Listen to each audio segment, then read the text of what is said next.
Komodo atau dalam bahasa ilmiahnya Varanus komodoensis merupakan spesies kadal besar yang hanya dapat ditemukan di Indonesia. Terutama di beberapa pulau seperti Pulau Komodo, Rinca, Flores, dan Gili Motang. Sebagai salah satu reptil endemik Indonesia yang paling terkenal dan menakjubkan, Komodo telah menjadi ikon kekayaan alam Indonesia yang tidak dapat dipisahkan.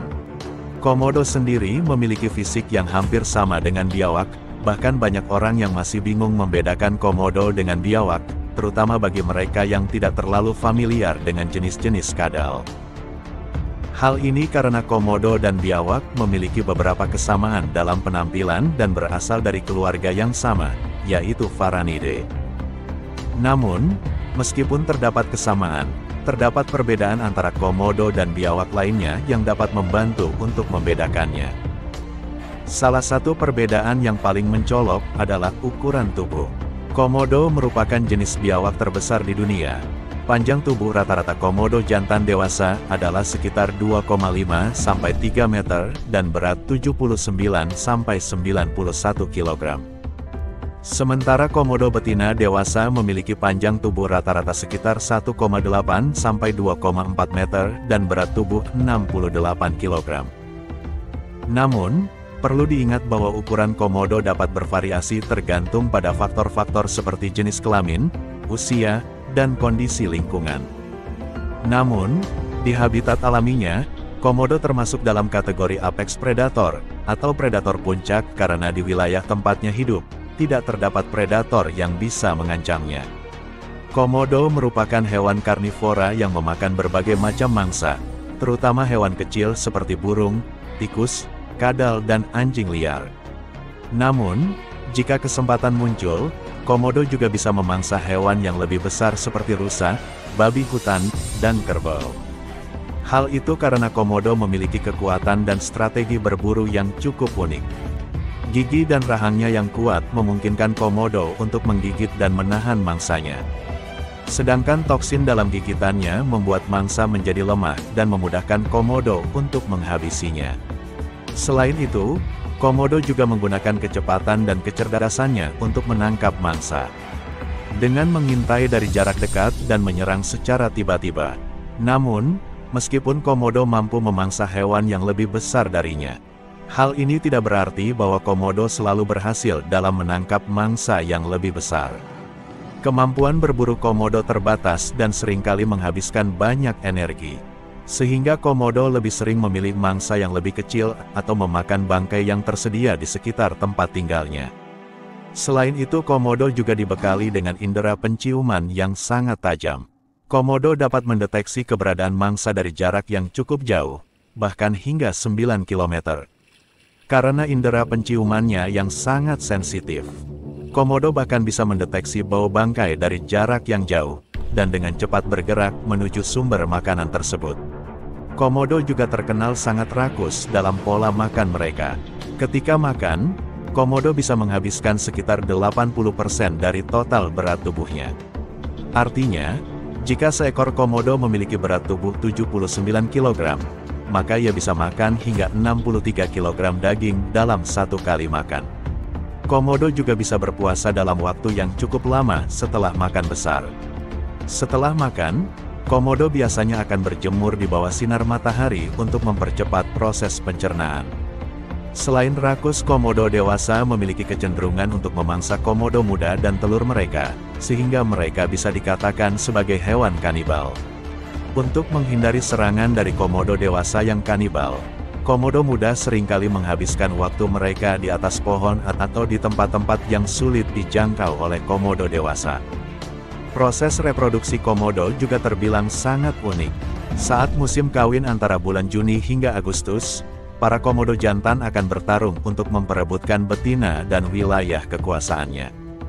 Dua pejantan akan bergulat dengan pejantan lainnya sambil berdiri menggunakan kaki belakang, saling mendorong, dan memukul satu sama lain. Setelah terjadi perkelahian, pejantan yang menang akan mendapatkan hak untuk mengawini betina. Namun, proses kawin sendiri tidak selalu terjadi setelah perkelahian, karena betina bisa memilih untuk melarikan diri jika tidak menyukai pejantan yang menang. Setelah kawin, betina akan mengeluarkan telurnya sekitar 3-5 bulan kemudian.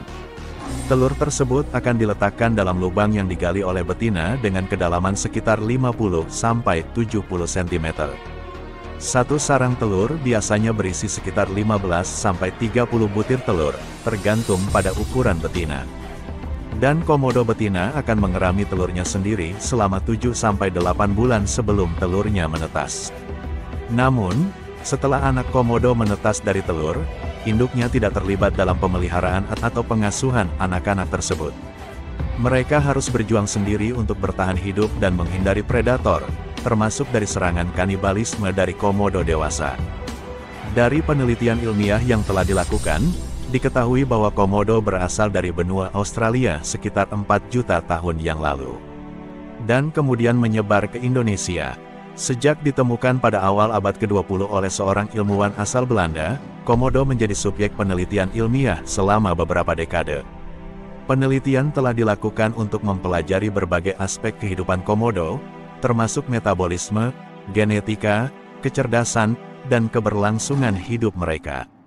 Penelitian ini membantu para ilmuwan dan penjaga untuk membuat keputusan terbaik untuk melindungi komodo dan habitatnya. Studi terus dilakukan untuk memahami komodo dan habitatnya, dan membantu membangun strategi konservasi yang lebih baik, serta metode pemulihan yang efektif jika populasi komodo mengalami penurunan. Upaya konservasi komodo telah dilakukan untuk memastikan keberlangsungan spesies ini. Pemerintah Indonesia telah menyatakan Pulau Komodo sebagai Taman Nasional Komodo dan melindungi habitat komodo di sana. Selain itu, program pendidikan, konservasi habitat, pengawasan, dan penelitian terus dilakukan untuk memastikan keberlangsungan populasi komodo. Meskipun upaya konservasi telah berhasil membantu mempertahankan populasi komodo di Pulau Komodo dan sekitarnya, tetapi penelitian terbaru menunjukkan bahwa populasi komodo mengalami penurunan signifikan dan dianggap sebagai spesies yang terancam punah. Oleh karena itu, upaya konservasi harus terus ditingkatkan dan didukung oleh masyarakat dan pemerintah Indonesia. Dalam kesimpulannya, penemuan, penelitian, dan upaya konservasi komodo sangat penting untuk memahami sejarah evolusi dan menjaga keberlangsungan spesies ini.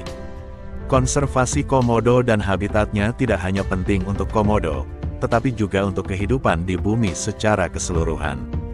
Semua orang harus memahami betapa pentingnya menjaga keanekaragaman hayati dan memperjuangkan perlindungan terhadap spesies yang terancam punah. Sebelum kita akhiri video ini, saya ingin mengucapkan terima kasih atas waktu dan perhatian yang telah kalian berikan. Saya berharap informasi yang telah disampaikan bermanfaat bagi kalian semua. Jangan lupa untuk mengklik tombol subscribe dan nyalakan notifikasi untuk mendapatkan update video terbaru dari kami. Kami selalu berusaha memberikan konten-konten berkualitas untuk kalian semua. Sekali lagi, terima kasih telah menyaksikan video ini dan sampai jumpa di video kami selanjutnya.